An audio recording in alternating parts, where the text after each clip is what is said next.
LeBron James, when he was going to the NBA, he was offered $115 million contract with Wow. Reebok. Wow. Okay? Reebok. He turned it down. And instead, he took a contract with Nike for $87 million.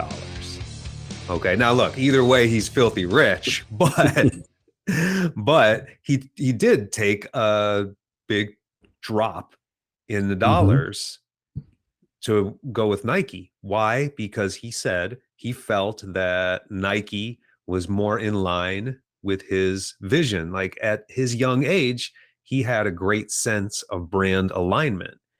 And now it's paid off because he's got a lifetime contract with Nike. It's valued at like $1 billion. But initially, he was willing to take that cut in the contract size because he understood brand alignment and he was looking toward the future. That was smart. And why do you think the company aligned themselves with him? He must have really impressed them beyond, obviously, everyone could see his skills at that time. They knew he was the next big thing when it came to basketball talent, but he must have had a lot of maturity at that time. He was 18 years old, right? So he must have presented himself as very mature, very smart business person. And they felt that he was in alignment with them. And both were proven right. Yeah. And so this is important because as an athlete or a professional that's really looking to maximize the value of your brand, these things are important to understand how you are presenting yourself, because you can be reducing your value. So like in LeBron James' case, the way that he branded himself in high school, the way he was carrying himself, gave confidence to Nike and Reebok and these other organizations to reach out to him and offer him millions of dollars and you got to think about it. He didn't even step a foot on the court. So he didn't even prove that he was worth this yet. Like, I mean, in hindsight, you could look back and say, hey, they got him for cheap. But in that moment, when they're risking $86 million, they're risking it on an unproven commodity. So it's like for people that are going to these interviews, even though you may have been, say, a graphic designer somewhere and you're now trying to go for a chief strategist, or maybe you've been a marketing manager and now you're trying to be a director of marketing, or whatever positions that you're trying to elevate your career towards, that's a risk for the organization to hire you, because it's like, well, you've never led a team before. Why should we put you in this position?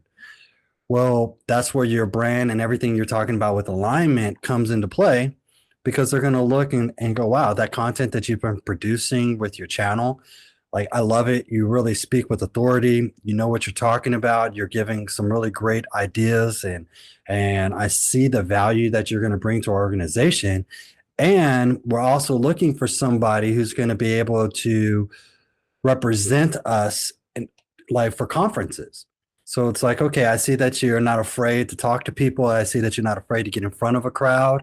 So you're going to be a good representation for, say, for us, because we're constantly networking and being in these different conferences all over the world. And we need somebody who can represent our brand well.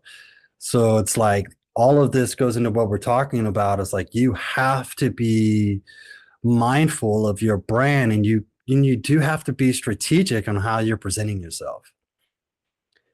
Yeah, there are these, you might call some things soft skills, but they're really important things. Whether you're an athlete or you're a web designer or something, you can focus on your technical abilities and that will get you so far.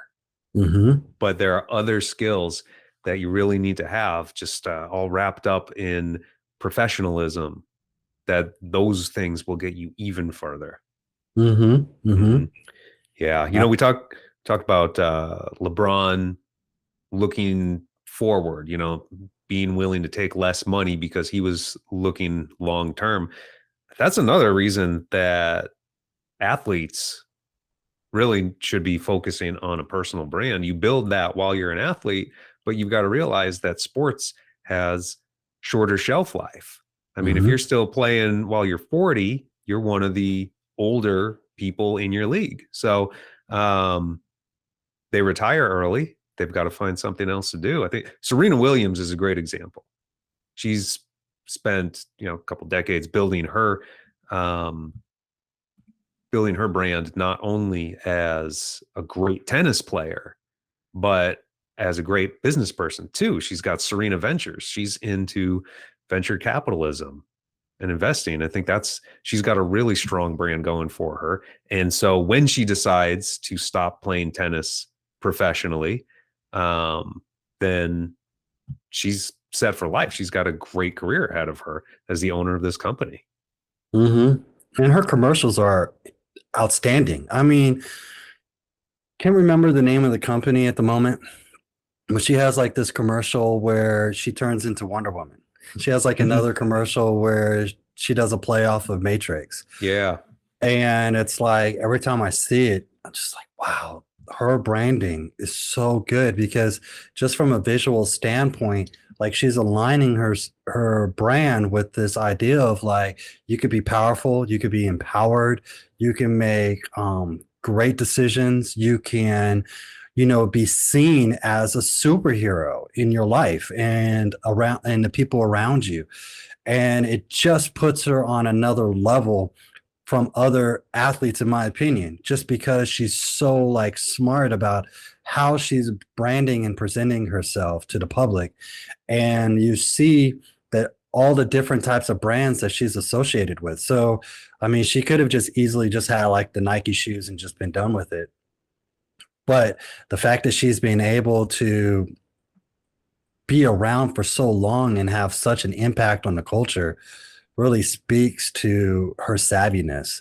And, we were kind of talking about this earlier, like from the perspective of these employers, or like when we were talking about with these college athletes, even the colleges have to be mindful of how they brand themselves in order to get top talent. Because for these athletes that know and understand their brand, they're going to be looking at your brand and deciding whether or not I want to align myself with you. So it's like when you use the example of LeBron, well, it's the same thing with Serena when she's being probably pitched every single day. Someone's reaching out to her trying to pitch their brand and asking her to endorse their brand. But she's also, having her team look at those brands and saying, well, okay, even though this brand might be offering me $10 million a year to endorse them, do they align with my brand? Well, no, they're actually going to hurt my brand. So let's turn down that deal. So it's like LeBron's case. Here's Reebok. They're offering him, was it like said 30, $40 million more than Nike? That's a Mhm. lot of money to turn down. And it had a lot of it had to do with that it didn't align with his brand. And so, like, as a college, I would be thinking about that. Like, okay, if I have this kid who's a 5-star recruit, he has 10 million followers on his social media accounts because he's just so electric on the court.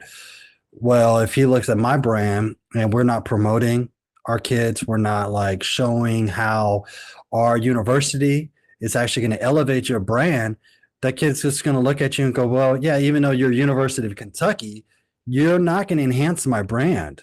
Matter of fact, I'm just going to get lost in the tradition of your brand, that I'm just going to be one of many, many athletes that come there because you put your brand at this particular, you present your brand in such a way that it totally overshadows my personal brand. So I don't want to go there. Now, of course, you're going to have some kids for them that actually does align with their brand. That for them, like showing that they're humble, that like almost like a Tim Duncan type personality. Like if I have that type of personality, I don't need to be the star of the show. I could come here and your tradition actually enhances my brand because I'm a no nonsense type of player. I'm going to come in, I'm going to just be a mercenary. I'm just going to destroy. I don't really care about, standing out in that way, but actually that does help me stand out. It helps me become that type of Tim Duncan. Then of course I'm going to go to your university. It all aligns with my own personal brand. So it's one of those. It's it's a relationship that goes both ways, that both parties have to be thinking about their personal brands.